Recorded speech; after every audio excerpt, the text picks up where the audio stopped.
I'll be honest, for the last 12 years of being a wedding planner, I have come home late at night after weddings and woken up the next day feeling hungover, even though I didn't have a single sip of alcohol the night before. And I kind of just decided that was the thing. And we even talked to other wedding planners. We joke about it. We're like, oh my God, the wedding hangover as a wedding planner. But the thing is, over the last year, I decided I don't want to feel so crappy the next day. And I was kind of on a mission to be better in the health department. I want to have better nutrition, fitness, and more strength. And I decided to kind of get back into my health journey. So I've been on this health journey in my own personal life, and I figured this has got to apply to my career and my wedding life, right? So I decided to ask a few friends, pull some people on Instagram, and speak from my own experience and bring you hacks and tips for being the healthiest version of yourself as a wedding planner. No more wedding hangovers.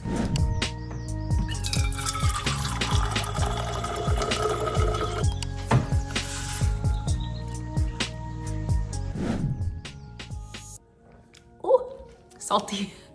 Okay. Here's the thing, we all know as wedding professionals that we need to stay hydrated, but there are not enough hours in the day or reminders by anybody to drink enough water the day of the wedding. We're running around a million miles an hour, and honestly, no matter how many times I tell my team to drink more water, I'll forget myself or I'll leave my water bottle somewhere and I'll just be at the end of the night and I will be so thirsty. So here's what I found that helped a ton. Yes, drink electrolytes, but not just that, drink them the night before the wedding. So I always make sure to have an Element. This video is not sponsored by Element, but I am a huge fan. I actually like them more than Liquid IV for the fact that there's less sugar and I like the taste of them. I've tried a few. I really like the grapefruit, the salt grapefruit. As much as that feels like it's not gonna taste good because grapefruit always has kind of a bit of a funky taste, it is the best one for me so far. And then in winter, I do the salted hot chocolate one because you can drink it warm and it just feels like you're having a salted hot chocolate. So the day before, I always make sure that I go and have a full water bottle full with a 1 packet of electrolytes. And then the next day, I do bring one with me to have midday. So it really sets me up for success in the hydration realm of things. And I start the morning out just drinking regular water as much as I can. Like I'll bring a full water bottle on my drive to the wedding. And then I will probably forget to drink water for a few hours. But then at my lunch break, if I even get one, I will throw another electrolyte in and it'll carry me on for the rest of the day. That has helped me so much when it comes to that wedding day hangover or the next day wedding hangover. Oh, can't recommend enough.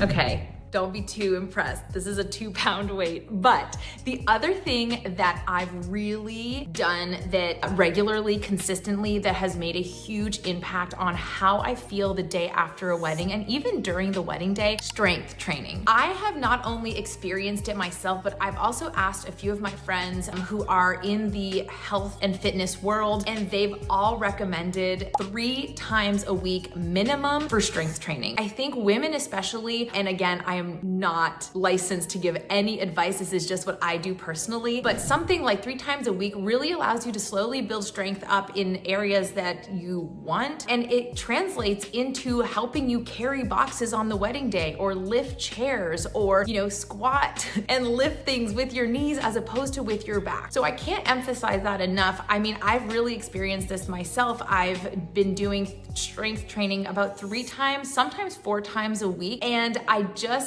started that maybe 6 months ago. Well, that's not true. I've started that probably a year ago, but more consistently in the last few months. I did a big wedding in Utah a few weeks ago. And you guys, I couldn't believe my low back wasn't hurting anymore. I felt really strong in my core. I was lifting things, no problem. I was also careful about how I lift things. I think strength training teaches you how to do the movements in a way that you're being careful with your body and you're not gonna hurt yourself. And so when you put that into the real world, you're gonna make sure that you're squatting and lifting boxes with your knees and not with your back. So that's been a huge game changer also for me on how I feel the next day. So whether you are able to just work out at home or you have access to the gym, I live out in the country. So for a long time, I did the Trainwell app. Not sponsored. I do have a code, I think gives you 50% off if you wanna try it, down in the description. But I did this for over a year. I had a personal trainer who I met with on Zoom Zoom. She assigned me this really great program. I told her, hey, I'm a wedding planner. I need things that will work my full body. I want it to also be functional, but I also want to change the look of my body a little bit more and build that strength. And for women, remember, we are also really prone to osteoporosis as we get older. It's never too late to start strength training as women. And I really used the Train Well app to help guide me and motivate me, because if I didn't do a workout, I was able to push it by one day. But if I missed that, I would lose freeze point is what they call it. And once I lose 2 freeze points, I lose all of my points and all of my streak days. So listen, as someone who is very motivated by the point system, that worked really well for me. Next, let's talk about nutrition. I asked my friend Katie Bresack, who works with women to balance their hormones and really advise them on how to better eat for their body and work out and how to drink more water and all that good stuff. And I was like, hey, you know a lot about this stuff. What are your thoughts on how the wedding planners could stay healthy on a wedding day and also not feel quote unquote hungover the day after a wedding? What would you recommend we eat? And Katie suggested, of course, protein. I think the word protein has been the talk of the town in the health department for a really, really long time now, at least the last few years. And women were a lot more aware of how many grams of protein we should be eating. Personally, I aim for a gram of protein per pound of body weight, and that is so hard to do. I don't know. I think I've heard people go for anywhere from 0.75 grams all the way to 1.5 grams per pound of body weight. But y'all, that is just, it's challenging. It takes intention, and you have to really pay attention and a little bit of tracking to know how many grams you're eating per day. I will say this, I always bring healthy snacks. Chips, no, that is not gonna get me through a wedding day.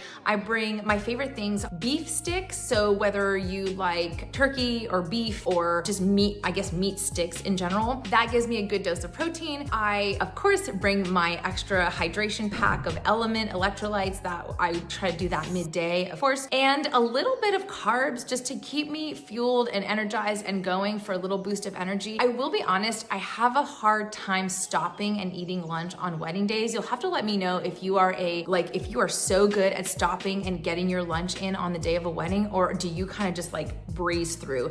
I feel like maybe that's the time that a lot of vendors are loading in, right? The 12, 1 o'clock, 2 o'clock range. And it's really hard for me to just stop and sit and eat. But we do try to order sandwiches. Again, I do meat heavy on the sandwiches, a little bit of carbs to get me going and continue the fuel. And Katie also recommends stuff like nuts and cheese sticks throughout the day. It's a really good, probably slow burning food. So you're not gonna go through it all right away and burn up your energy. It's something that can release a little bit slower and keep you going a little bit longer. Okay, this next one is more about your attire and how to help those feet throughout the day. And here's the thing, I have yet to find the perfect shoe for wedding day. I have not found it yet, but I do know something that I've tried over the years that has helped me a lot is a shoe rotation. Here's what I mean by that. I will start by setting up in running shoes as long as I can. So I will push and stay in running shoes, in comfortable shoes, as long as I can. And at some point, maybe an hour or so before the ceremony, before guest arrivals, I will change into a nicer shoe. Now, I sometimes bring a third pair of shoes that I change into more at the reception time. I just found that obviously if I'm gonna wear a little heel during the ceremony, I start to hurt after a while. We are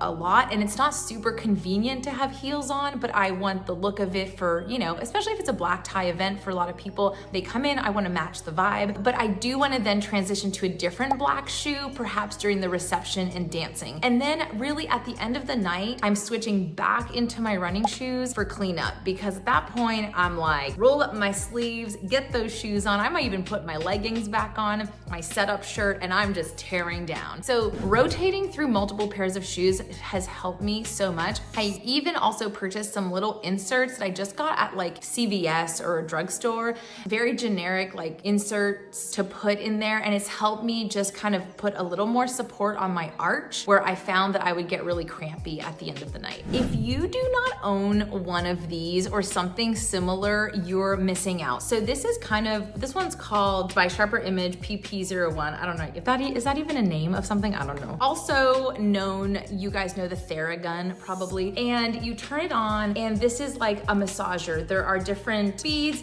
but But oh man, you guys, I try to travel with this whenever I can. I use it on my thighs, I use it on my low back, and in my shoulder blades if I've been carrying stuff all day. You could even use it at the bottom of your feet. But something like this has really been a game changer. It was only $49 at Costco. I'll see if I can find a link to it and post it in the show or in the description. But this really, at the end of the night and the day after, has helped me recover so much faster. The other kind of gadget or tool that I use for recovery after a wedding day is my sauna bag. I cannot say enough good things about this bag. I bought it a little over a year ago. Actually, I didn't buy it. It was on my Christmas list and my dad bought it for me. But I use it regularly. A few reasons why I love it. So the one I have is the higher dose sauna bag. I use it throughout the year, whether I have weddings or not, for pure detoxification. It is so good, especially here in the winter time where we live out on a farm. And so I don't really have I don't have a safe road to walk on or exercise as much. So I'm maybe not sweating as much throughout the winter time, but I get in my sauna bag for 30 minutes,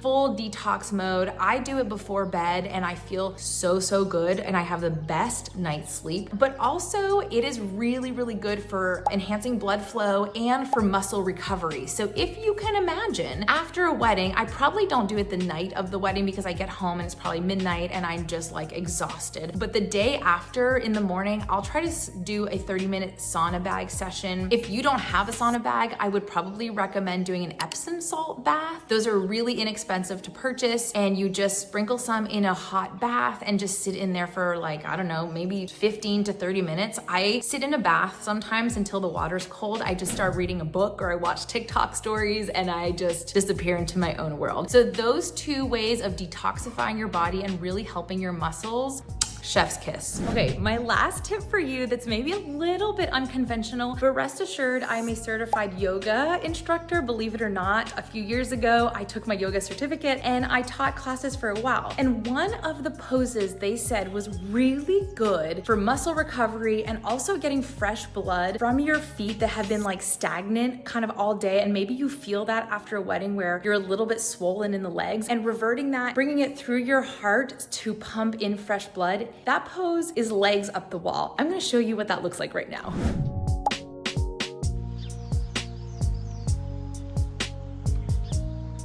See, even your animals will love that pose. But that's something that I do, like, especially if I'm staying at a hotel, I will come home, maybe pour myself a glass of wine after an event and put my legs up the wall. And oh my God, you guys, you can feel the blood draining from your feet and just refreshing itself through your heart. So obviously check with your doctor if you can or can't do that, but I highly recommend it. It's worked great for me. Well, there you have it, my friends. Those are a few kind of healthy tips and tricks or health hacks as you wish. And that's something that I have been doing myself consistently. I've been making sure that I focus on hydration, focus on my health, because at the end of the day, if I can't get through a wedding feeling good and feeling healthy, and I don't want to be miserable the next day, I just can't give it my all for the clients. So it's really important that I take care of myself, and then my team is also taken care of with snacks and hydration, and that we make sure that we're healthy for the whole wedding season. So let me know down in the comments if you have done any of these, or if you have your own routine, that you're doing your healthy routine before and after a wedding. I'm really curious. Or is there something on the wedding day that you've been so good at doing that you stop everything and you're like, I need to make sure I do this, otherwise I'm not gonna make it through? Let me know. As always, thank you so much for tuning in. I will see you next week.